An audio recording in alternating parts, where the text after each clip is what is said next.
We are about to begin Unit 7. Unit 7 deals with exponential and logarithmic functions. The first thing we're going to talk about are exponents and their properties. Before we get into that, let's make sure we know what an exponent is. So x to the fifth basically just means that I have x multiplied by itself 5 times. So x to the a, if we're going to do this in terms of variables, would be x multiplied by itself a times. The other thing we want to note is that if I have x to the a, the base represents x and the exponent is represented by a. So the base is essentially the big number, the number that's getting multiplied by itself, and the exponent is the number of times it is getting multiplied by itself. Now let's take a look at some properties of exponents, powers of powers. So x to the a times x to the b equals x to the a plus b. So I have this situation. I gave an example in terms of numbers and then an example in terms of variables. So x to the third times x to the fourth. I just multiply this out. I have x to the third, x times x times x to the fourth, x times x times x times x. That is the same thing as x to the seventh. And notice that 7 is 3 plus 4. So this logically, if I have a copies of x here and b copies of x here, I have a plus b copies of x when I'm done. So this ends up being x to the a plus b. Now, if I do quotients, it's very similar. So if I have x to the seventh over x to the third, I have 7 x's on top and 3 on the bottom.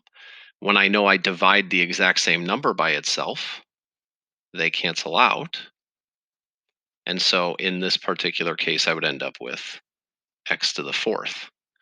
Likewise, x to the a over x to the b, I'd cancel things out, and I end up with exactly a minus b number of x's left over. Now that could be, if b is bigger than a, I could have x's left over in the denominator. We'll talk about how to deal with that in a little bit. Power of a power, x to the a to the b is the same thing as x to the a times b. So here's a little example. If I have x to the third and then taking that to the fourth power, I have x times x times x, and that repeats itself 4 times. So that's the same thing as x to the 12th, which is x to the 3 times 4. So likewise, if I have a copies of x, and that repeats itself b times, so I have b number of parentheses of these things, I would have x to the a times b. Power of a product, so x times y to the a equals x to the a times y to the a. I just have an example of that, and I actually did it with 3 of the numbers on the inside. So notice that if 30 to the third power is broken up into 2 times 3 times 5 to the third power, I would have 2 times 3 times 5 multiplied by itself 3 times.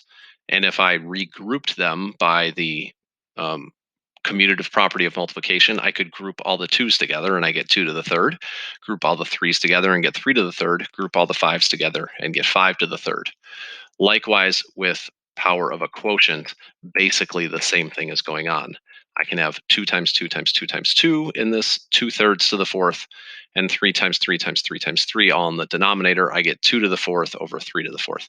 I did not give you examples with with variables everywhere, but I think you can kind of see where it would go and why these would work. A couple of important announcements. Number one, all of these properties only apply when the base, so the number on the inside of the parentheses here, or x in most of these cases, the base cannot equal 0. And that's especially because if I have an exponent of 0 and a base of 0, that becomes a big problem. Also, in this particular case with power of a quotient or quotient of powers, I can't have uh, x or y down here being 0, because then the denominator would end up having a 0 in it, and that would be a problem.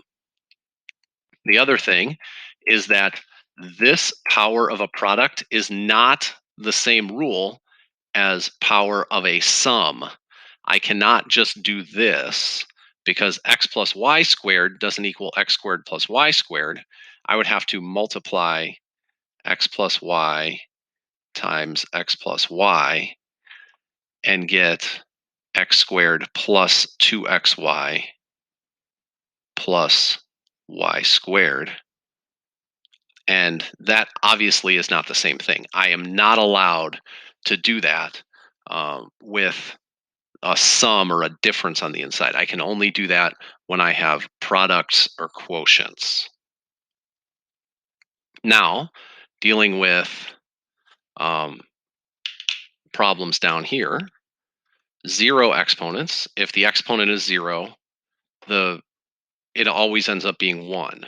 Now, I can't do that again if the base is 0. 0 to the 0 makes math go crazy, so that's like a freak out moment. We can't have that.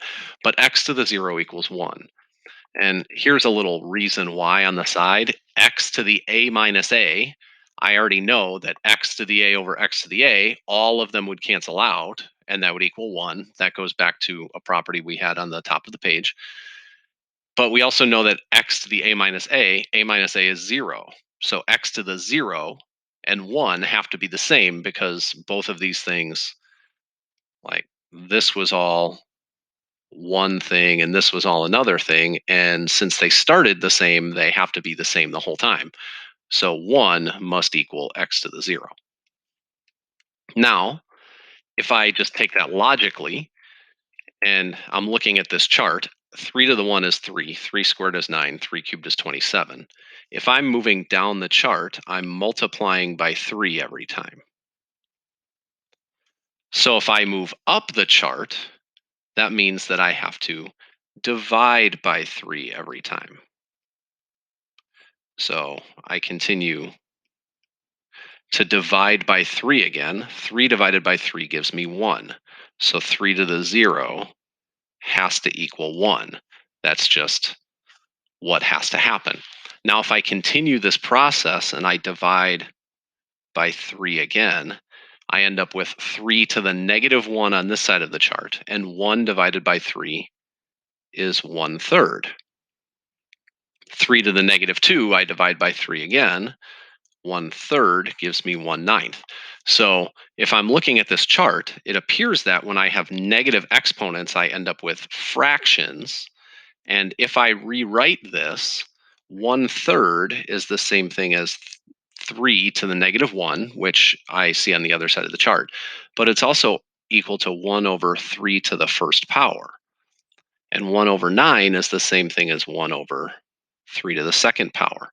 Well, that ends up being exactly what's stated here with negative exponents. X to the negative a equals 1 over x to the a.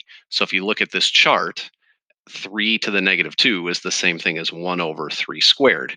That makes some sense just based on the chart, but also we'll do it in terms of x's. So if I have x squared, that's x times x. And then to get to x to the first, I have to divide by x. So I'm going to continue dividing by x. Now 1 divided by x is 1 over x, which is x to the negative first. If I continue this dividing, I'm going to end up with 1 over x squared, which is equal to x to the negative 2. So negative exponents look like that. Now that's also true about reciprocal situations. So if I have 1 over x to the negative a, that's going to equal x to the a. So for example, I'll write it on the side over here. But if I have 1 over x to the negative fourth, that's the same thing as x to the fourth in the numerator. So that's something that'll show up quite a bit. Rational exponents, we learned last chapter that if I have a fractional exponent like 1 over b, that is the same thing as the bth root. So fractional exponents are also the same thing as radicals. So if I take a look at this reasoning, x to the a over b is the same thing as x to the a times 1 over b. Since multiplication is commutative, I can either write it as x to the a times 1 over b or x to the 1 over b times a. Well, I can use previous knowledge that we learned power of a power. X to the a b is the same thing as this. So I can rewrite it as such. So it's x to the a times 1 over b, or likewise commutatively, x to the 1 over b times a. And since 1 over b is a radical, I have the bth root of x to the a, or the bth root of x times a. Couple examples real quick. If I have 5x to the third, that's 5x times 5x times 5x, which is the same thing as 125x, which makes sense because if I remember the property of power of a product, I have 5 cubed times x cubed if I'm looking at this stuff. So 5 cubed x cubed is 125 times x cubed. Sorry, I forgot the cubed. And then I multiply that by 3. Well, this is the same situation. So x squared to the fourth is going to end up being x to the eighth. And then y cubed to the fourth is going to be y to the 12th. Now I can start combining things since now it's just multiplying. So 125 times 3 is 375. X to the third times, notice there's no exponent up here, so I don't even really need the parentheses anymore. So if I look at this, x to the third times x to the eighth, well, that's this rule. So I can add the exponents. So 3 plus 8 is 11, so I get x to the 11th. Then y to the 12th is kind of by itself, so I get y to the 12th. That's my final answer. I guess you're just going to have to live with that terrible circle since I'm writing on a tablet. 2 more problems. 9, well, in this problem, I'm going to want to simplify the inside first, because if I don't simplify the inside, I'm going to have to do 27 to the third power, and that's not very fun. So 9 divided by 27 is 1/3. A to the fourth over a to the fifth, I can do a to the 4 minus 5. That equals a to the negative 1. So I could write a to the negative 1 up here, but that's not advised in my opinion, because when we do these problems, we do not want to have negative exponents in problems. We always want to rewrite it so that all the exponents are positive as much as we can. So I'm going to use this like negative exponent rule and kind of understand that if I have a to the fourth over a to the fifth, and I'm looking at this, I have a times a times a times a over 5 a's on the bottom. 4 of them cancel, and I'm going to left with 1 on the bottom. So I'm just going to leave this as a on the bottom instead of writing a to the negative 1 on the top and then having to change it later. Now b to the third over b is b squared.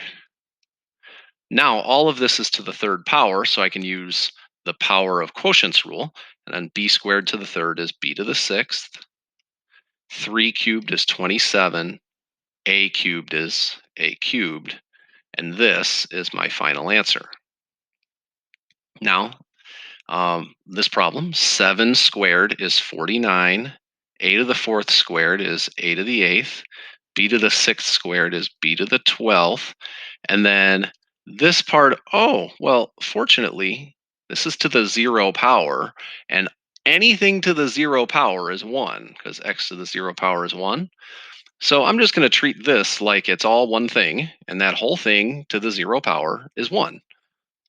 So I'm pretty much done because everything times 1 is just itself. So this final answer is 49, a to the 8th, b to the 12th.